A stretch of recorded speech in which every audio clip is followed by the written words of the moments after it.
안녕하세요. G캠프 워크샵 참가자 여러분. SDT 하드웨어와 함께하는 엠베드 IoT 개발 교육을 진행하게 될 저는 시그마 델타 테크놀로지의 박희정입니다. 교육의 목차는 다음과 같은 순서로 되어 있으며 총 20강으로 이루어져 있습니다. 이번 교육의 주제는 제9강 I2C입니다. 직렬통신 3가지, UART, SPI, I2C의 마지막 이론 시간입니다. I2C의 개요, 인터페이스, 프로토콜 순으로 말씀드리겠습니다. 이번 시간에는 I2C의 특징들은 물론이고 UART, SPI, 그리고 I2C의 차이점에 대해서도 주의 깊게 보시면 많은 도움이 될 것 같습니다. 그럼 시작하겠습니다.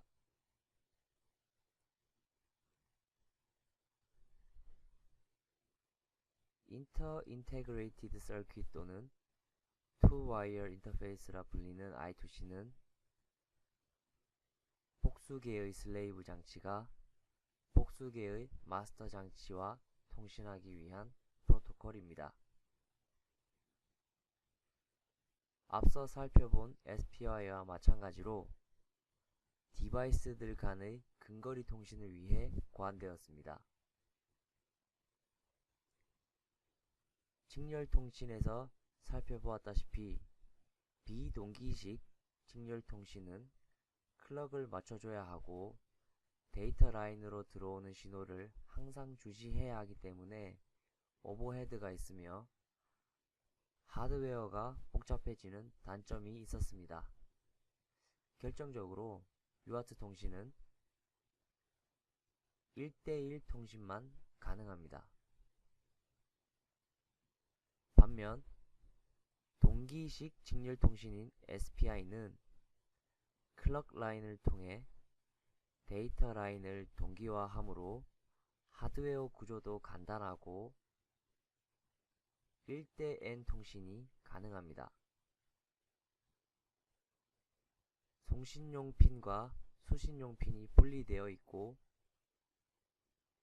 동시 송수신 연결을 이용해 10만 비트의 전송 속도를 지원하기도 합니다.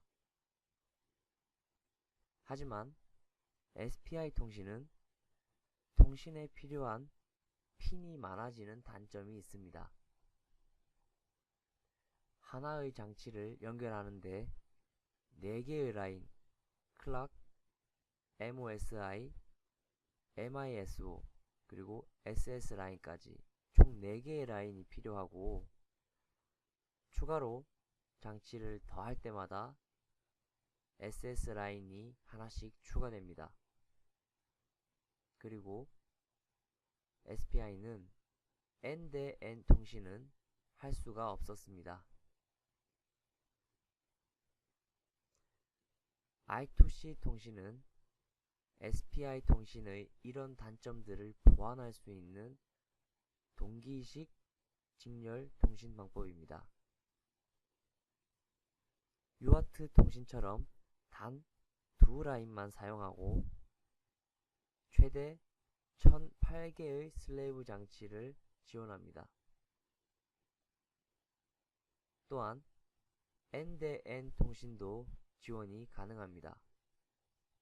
단 마스터 장치끼리의 통신은 불가능합니다. 하드웨어 요구사항이 SPI보다 복잡하긴 하지만 UART 통신보다는 간단합니다. 그리고 통신 속도 면에서는 SPI와 UART 통신의 중간쯤이라고 보시면 될 것 같습니다.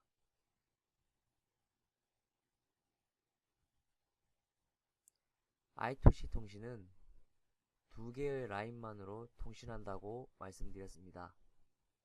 이 2개의 라인은 각각 SCL, SDA라고 부릅니다.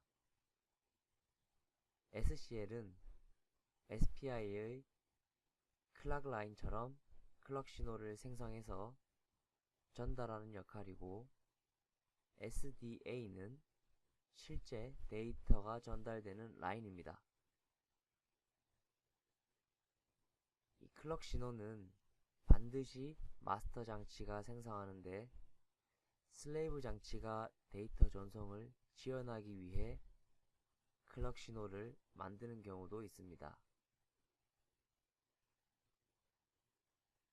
I2C 통신은 UART SPI 통신과는 달리 I2C2 라인이 오픈 드레인이라는 속성을 가진다는 점입니다. 이 말은 I2C 통신을 사용하는 장치 하나가 데이터 전송을 위해 라인을 로우 신호로 잡고 있으면 다른 장치들은 강제로 하이 신호로 바꿀 수 없다는 의미가 됩니다.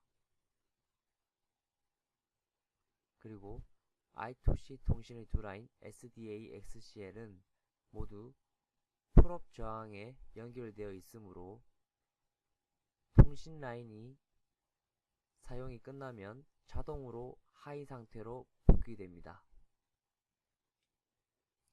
또한 풀업 저항은 동작 전압이 다른 장치들이 연결되어 통신하는데, 이럴 때 발생하는 문제점들을 없애줍니다.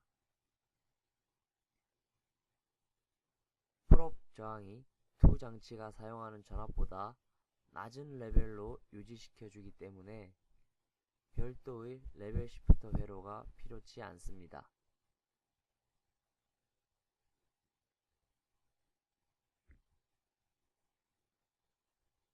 I2C 통신의 프로토콜에 대해 알아보겠습니다. I2C 통신의 데이터 구조는 UART SPI보다 복잡합니다. UART SPI에서 문제가 되는 부분들을 소프트웨어적으로 처리하기 때문입니다. 기본적으로 I2C가 전송하는 메시지는 두 개의 프레임으로 나눌 수 있습니다. 주소 프레임과 데이터 프레임으로 나눌 수 있습니다. 주소 프레임은 마스터가 전송하는 데이터가 어떤 슬레이브로 가는지 알려주기 위한 프레임이며, 데이터 프레임은 실제 전송하려는 데이터가 담긴 프레임입니다.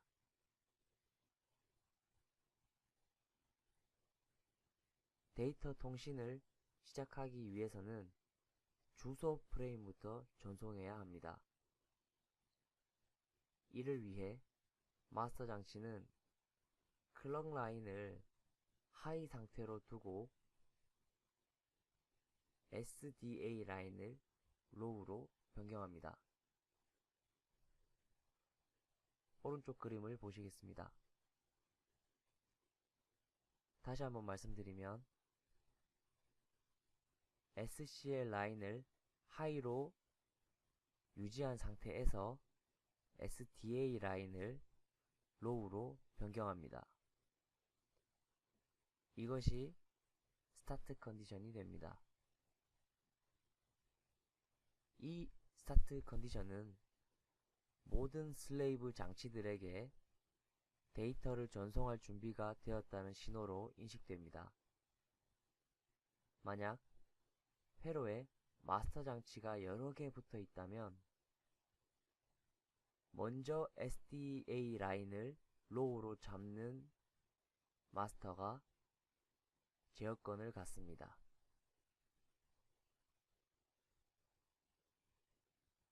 그리고 주소 프레임은 항상 모든 통신 데이터의 앞에 위치합니다.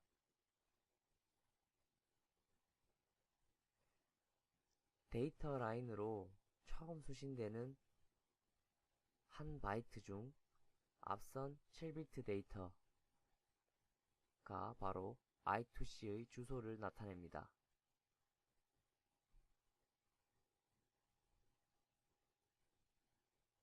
마찬가지로 그림을 보시면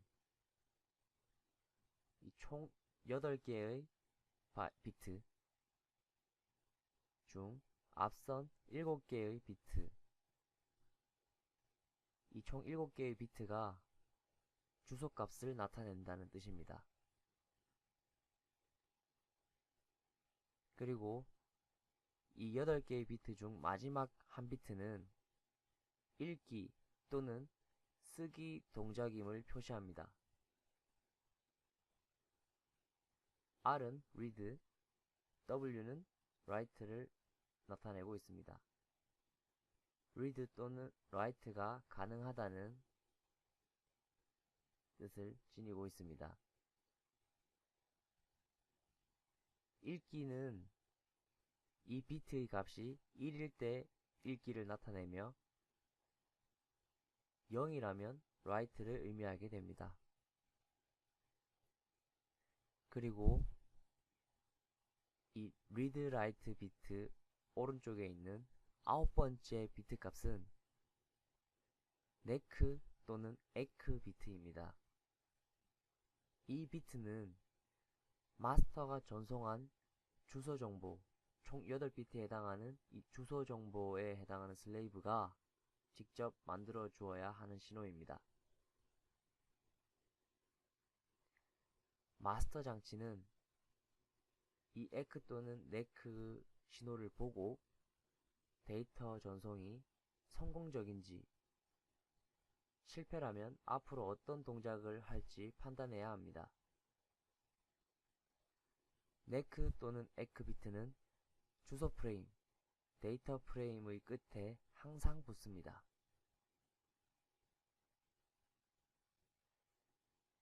주소 프레임의 전송이 완료되면 이제 데이터 프레임의 전송을 시작합니다. 마스터 장치는 SCL 라인의 클럭 신호를 계속 생성하며 SDA 라인으로는 데이터가 오고 갑니다.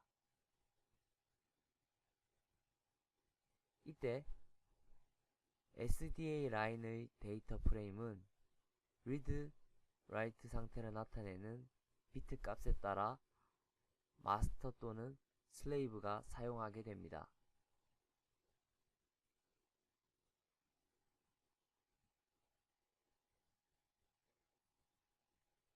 모든 데이터 프레임 전송이 끝이 나면 마스터 장치는 종료 신호를 만들어야 합니다.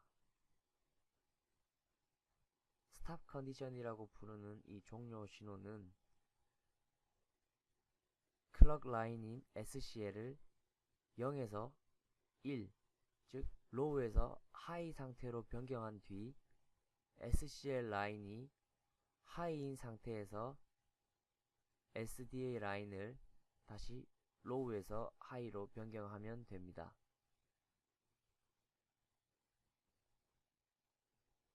오른쪽 그림을 다시 한번 보겠습니다. SCL 라인을 먼저 로우에서 하이로 변경한 이후에 SDA 라인을 로우에서 하이로 변경시킨 모습을 볼 수가 있습니다. 이런 상태를 스탑 컨디션이라고 합니다.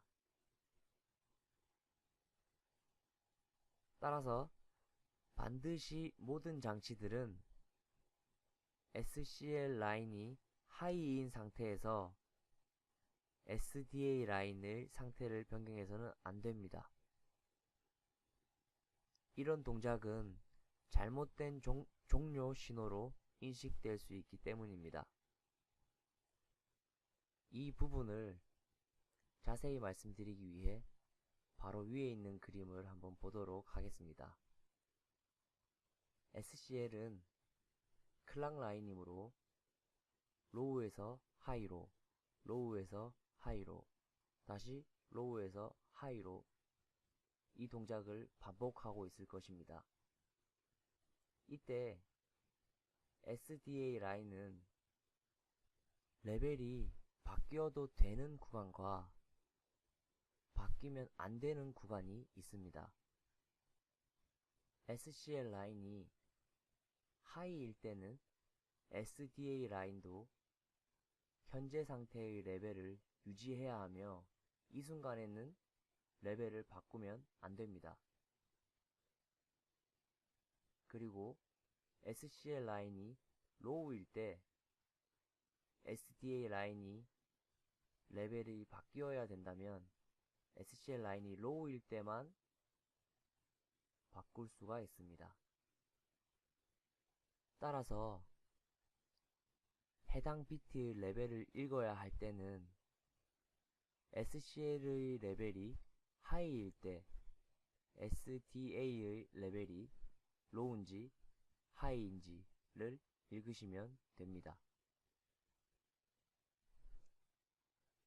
I2C 프로토콜은 어드레싱에 따라 두 종류로 구분이 됩니다. 7비트와 10비트가 있는데요. 먼저 7비트 어드레싱에 대해 알아보겠습니다. 그림을 보시면 각각의 프레임들의 색깔이 서로 다른 것을 알 수가 있습니다. 이 어두운 색은 SDA 라인의 데이터 방향이 이렇게 마스터에서 슬레이브로 향한다는 그런 의미로 받아들이시면 되고, 흰색은 슬레이브에서 마스터로 향한다는 의미로 보시면 됩니다. 자, 그럼 한 프레임씩 설명을 해 드리겠습니다. 가장 먼저 스타트 컨디션이 나오고, 그 다음 슬레이브의 어드레스를 나타내는 7비트에 해당하는 프레임이 나오게 됩니다.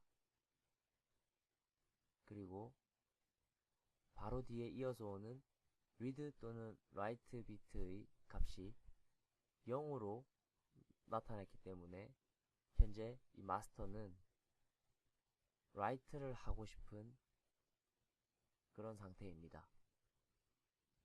그리고 흰색이기 때문에 이 슬레이브 어드레스에 해당하는 슬레이브가 에크 비트를 나타내게 됩니다. 그리고 마스터가 write를 하고 싶은 상태이기 때문에 마스터 쪽에서 슬레이브로 데이터를 보내게 됩니다. 총 8개의 비트가 되겠죠.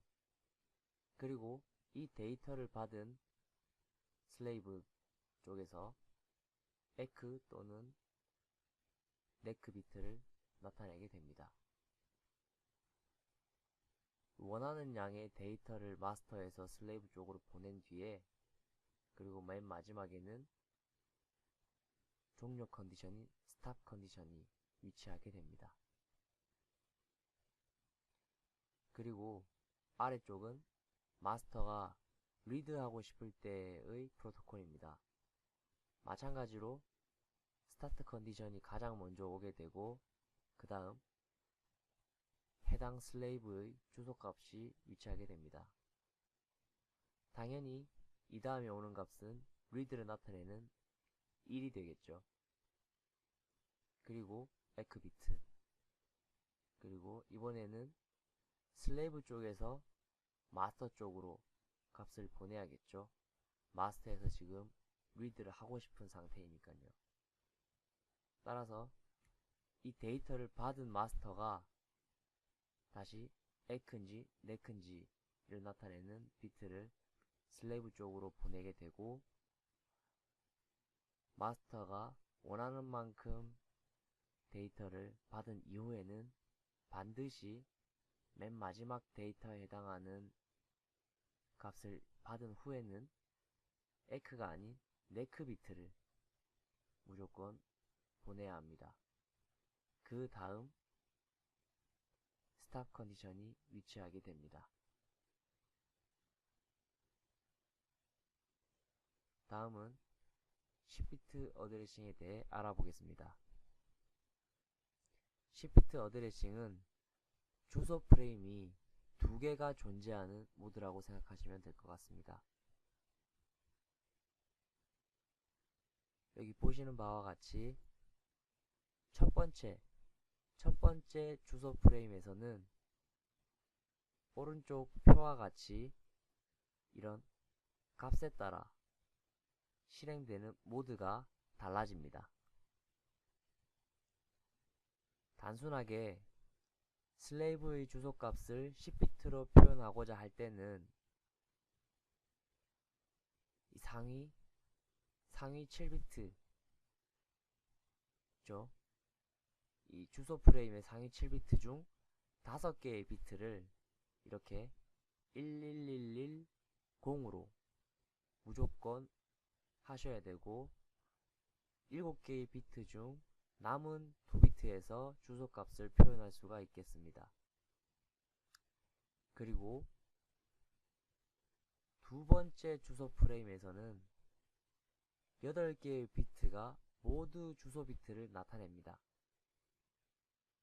따라서 총 10개의 비트로 주소값을 표현하기 때문에 10비트 어드레싱이라 부릅니다.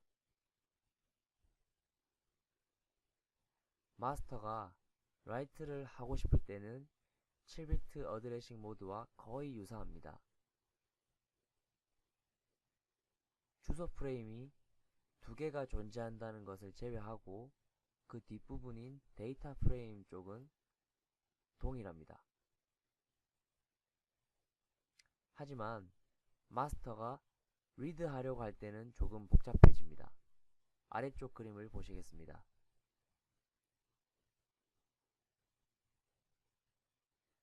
첫 번째 주소 프레임의 리드 라이트 비트는 라이트 비트를 보내야 합니다. 반드시.